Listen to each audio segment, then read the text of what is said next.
Hello there and welcome to the Bonofo channel where we go back in history to learn from the past, understand the events that are happening now, and try to look forward into the future. Today we will discuss the potential events that may happen if Somalia stabilizes and how neighboring countries and the world may react to it. Somalia, officially the Federal Republic of Somalia, is a country located in East Africa and more specifically the Horn. It shares a border with Ethiopia to the west, Djibouti to the northwest, Kenya to the southwest, and has a long coastline with direct access to the Indian Ocean. Overall, Somalia is mostly a dry, hot country, which makes it prone to frequent droughts and famines that are worsened by the armed conflicts in the country. Somalia has a population of around 18 million people with a GDP of $8 billion. Its capital is Mogadishu, and its official languages are Arabic and Somali, which is written in Latin. Almost everyone in Somalia is Muslim, with the majority being Sunni. Although Somalia gained its independence in 1960, the region has a long history. During the colonial era, the northern part of Somalia was ruled by the British, who named it Somaliland, while the southern part was ruled by the Italians. Following the Second World War, the British together with its allies beat Italy and gained control of all Somali territories. The Ogaden region was given back to the Ethiopians, since it was already conquered by Emperor Menelik II in the 1800s. Some of the southern territory was given to Kenya. Djibouti, which was known as French Somaliland, held a referendum on Somalia's Independence Day in 1960 and decided not to join the union of British and Italian-held Somali territories. Looking back, the West probably never wanted Djibouti to unite with Somalia due to its strategic location. Some even say that the French changed the name of the area from French Somaliland to French territory of Afars and Isses, and brought people from the Afar region to change the vote. After its independence, many hoped for a bright future in Somalia.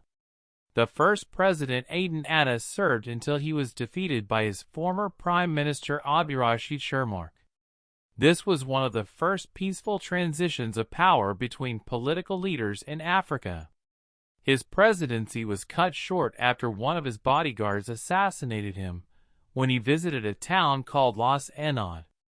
Although an acting president took place, Siad Barre took power. Mohammed Siad Barre was born around 1910 in the Ogaden region of present-day Ethiopia. Back in the day, the British and Italians would only allow those born in their territories to serve in the military, so Barre lied about his birthplace in Ethiopian-controlled territory and joined the Italians to eventually become a commander. In the early 1960s, Barre was in the company of Soviet Union officials and became a supporter of Marxist-Leninist government and a single unified Somalia. In 1969, Major General Siad Barre and other Somali officers accused the government of being corrupt and appointing people based on their clan instead of expertise. The Somali Republic was overthrown and Siad Barre became the new president. Barre then dismissed the constitution and dissolved the parliament. He also nationalized all major industries such as farming and banking, and initiated a literacy campaign.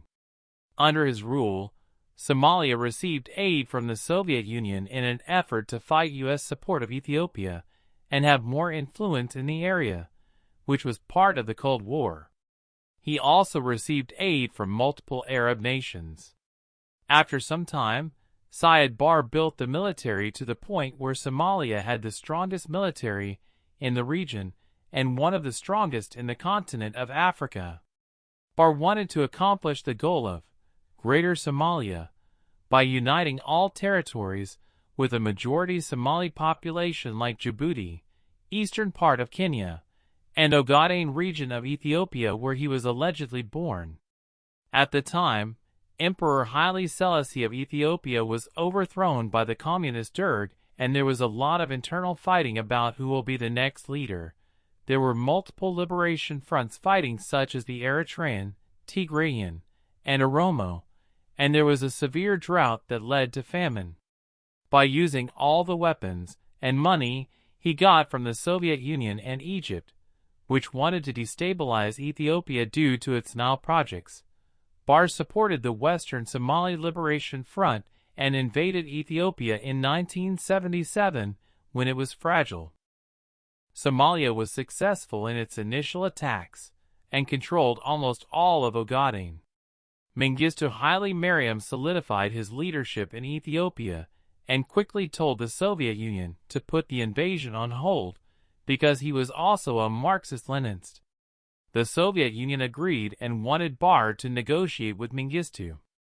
The Somali military made so much progress that Barre rejected the proposal and continued his invasion. The superpowers quickly changed their support, and the United States started to support Somalia and gave it aid worth up to millions of dollars.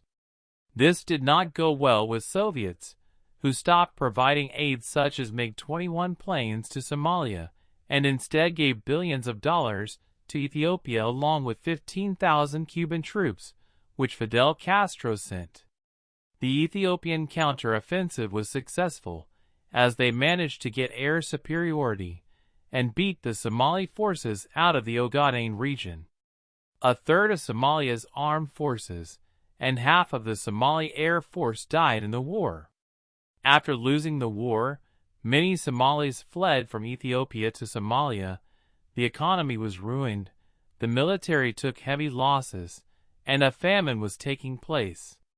After bombing areas such as present-day Somaliland which opposed him, and killing those who were against him, Siad Barre had to flee to Nigeria since the rebels and opposition groups were too much for him to handle. The central government fell, and a civil war broke out which is still taking place today. Now it is realistic to say that most countries would like it if Somalia formed a central government that is strong enough to overcome the terrorist group Al-Shabaab and other violent groups that want to destroy and damage the surroundings. But it is also safe to say that the following countries may be concerned if Somalia becomes completely stable with a working economy, infrastructure, and military.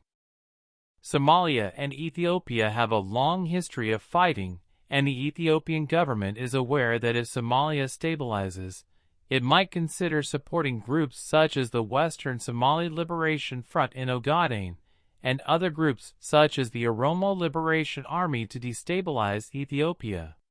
Such actions would not be surprising, as Siad Barre had done the exact same thing. This can lead to a bloody conflict which may put both countries in a war that may last for years, in which the only people that would benefit are those who sell the weapons. Kenya may also be concerned if Somalia stabilizes, because instead of Ethiopia being attacked, Kenya might be the one attacked this time due to its weaker military. If Somalia does choose to invade, it would probably be supported by Arab nations, especially Egypt, which does not like the fact that Ethiopia built a dam on the Nile River, and Kenya is also interested in using the Nile for its own benefit. Sudan, which is also part of the Arab League and against the Ethiopian dam on the Nile River, may try to support Sudan and maybe even invade Ethiopia. This can cause the entire Horn of Africa to be in war. Both Ethiopia and Kenya may come to each other's aid if Somalia attempted to execute such an invasion, which would probably be enough to repel Somali forces without external aid. Eritrea, which does not share a border with Somalia, would probably choose whichever side it thinks is more beneficial. If the Ethiopian government is in good relations with Eritrea, then it would probably just be neutral and avoid the conflict. But if relations are bad like they used to be when the TPLF was in power, then it would probably help Somalia and try to support internal groups in Ethiopia to destabilize the government. Somalia would probably not attack Djibouti due to the immediate international backlash it would receive, since Djibouti has numerous military bases of countries like the United States, China, France, and even Japan. Sanctions would be imposed on Somalia, and these countries may send their own troops if needed. But what would happen if Somalia does not invade its neighboring countries? It has the potential to be extremely rich due to its strategic location in the Horn of Africa. It can develop its agriculture, export uranium, iron, copper, salt, and gas. Somalia can become a prosperous nation if it manages to eliminate its corruption and clan-based politics, which harms the economy because people are chosen based on where they are from instead of what they can do and their skills for a particular job. Somalia can even be an international power if it takes advantage of its coastline and uses it to promote its interests. This has been Bonofo, and please remember to like, share, and subscribe.